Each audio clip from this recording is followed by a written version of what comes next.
Hello everyone, welcome to my vlog. For today's video guys ay magugupit naman tayo ng lalaki. Haircut for men.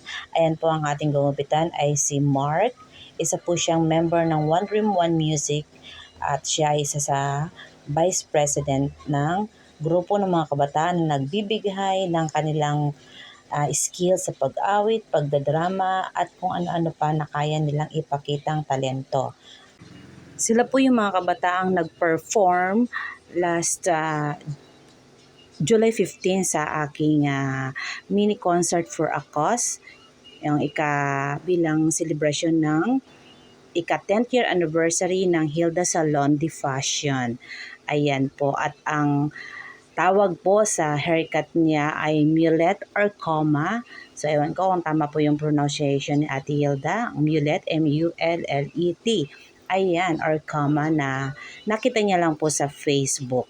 Ayan po. So, tingnan po natin dito sa ating gagawin today na gupit pang lalaki ay ipapakita din po natin sa madlang people. Ayan, madlang people na kung ano ang kaya ng gawin ng mga kalalakihan ay kaya ring gawin ng mga kababaihan. O di ba?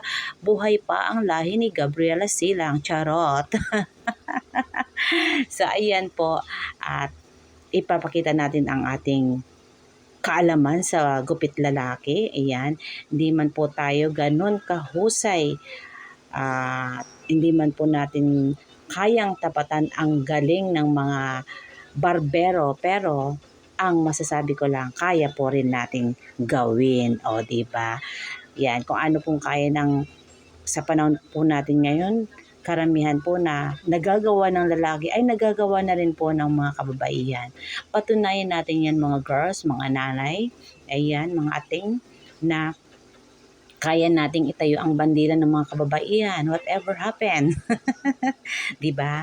Kaya dapat lang talaga tayo po na mga babae ay matuto rin sa mga gawain, hindi lamang po sa pag-aalaga ng ating mga anak, para nang sa ganun po ay hindi po tayo nadidihado, may laban po tayo sa buhay. Kaya po nating itindig ang ating sarili, di ba?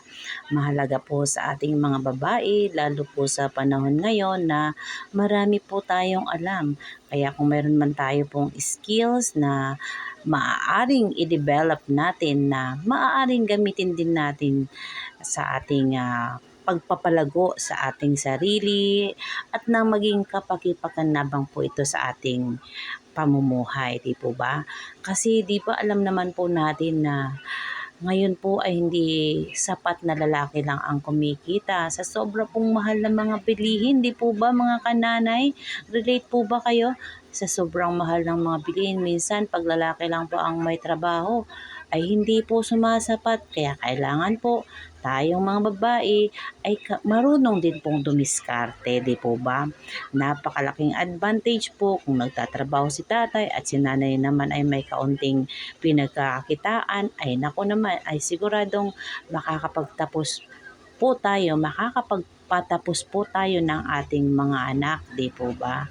Kaya ayan po, dito po sa aking video ngayon ay yan po ang aking maishishare na ano bang masasabi dito, kumbaga ay pagpapalakas ng loob sa ating mga kababaihan na maging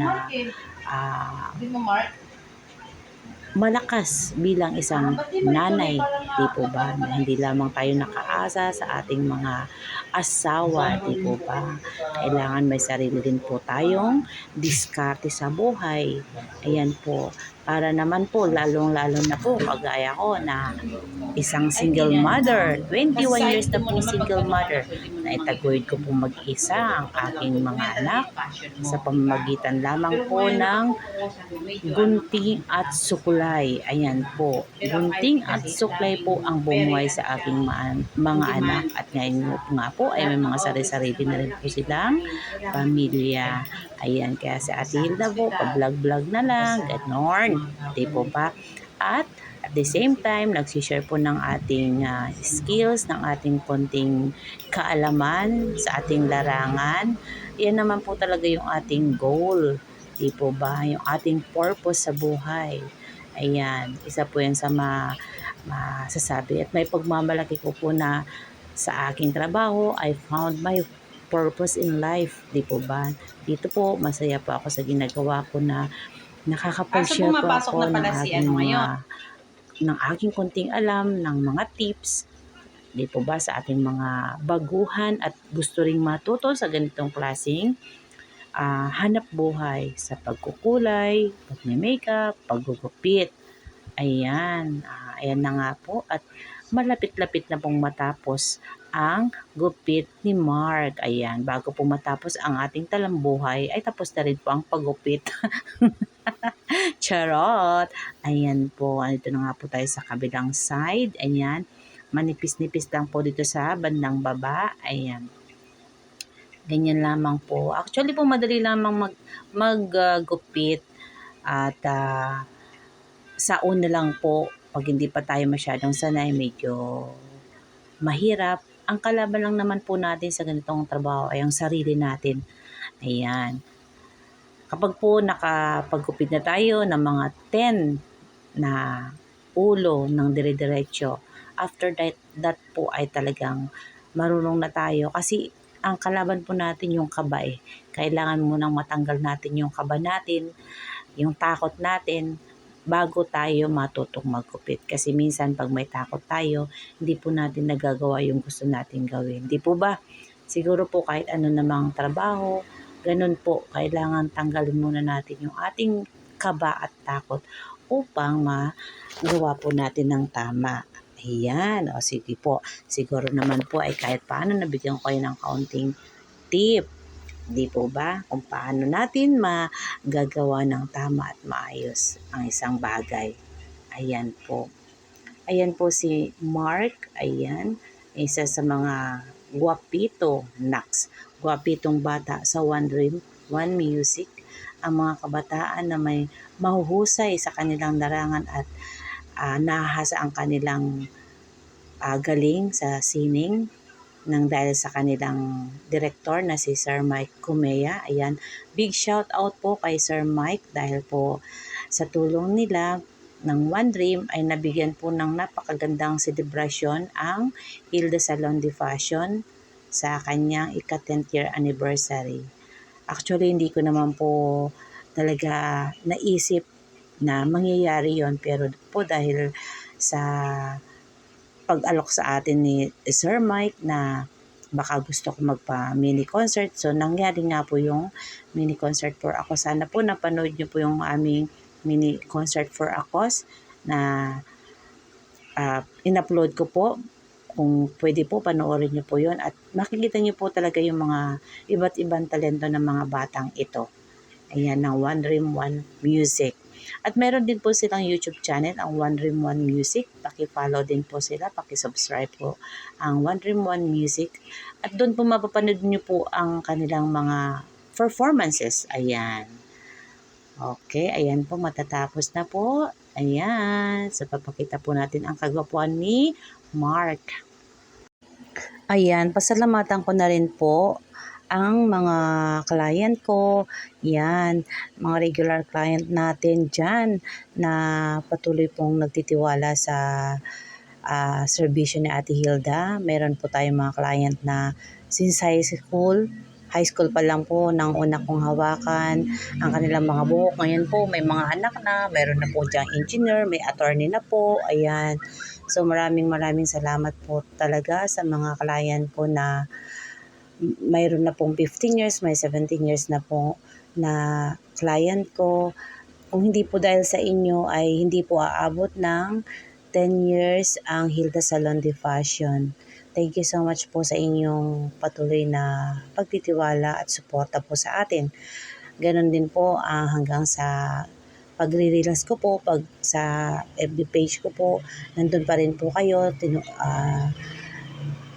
patuloy pa rin po yung inyong suporta sa ating ginagawa. Maraming salamat po sa inyong lahat. At syempre po sa ating mga ka-premier, thank you so much po sa ating mga ka-premier dahil po sa inyo ay tuloy-tuloy po yung ating paglaki ng ating mga subscriber at mga views dyan, di po ba? Ayan. Maraming salamat po sa suporta natin sa isa't isa. Ayan, God bless po sa ating lahat.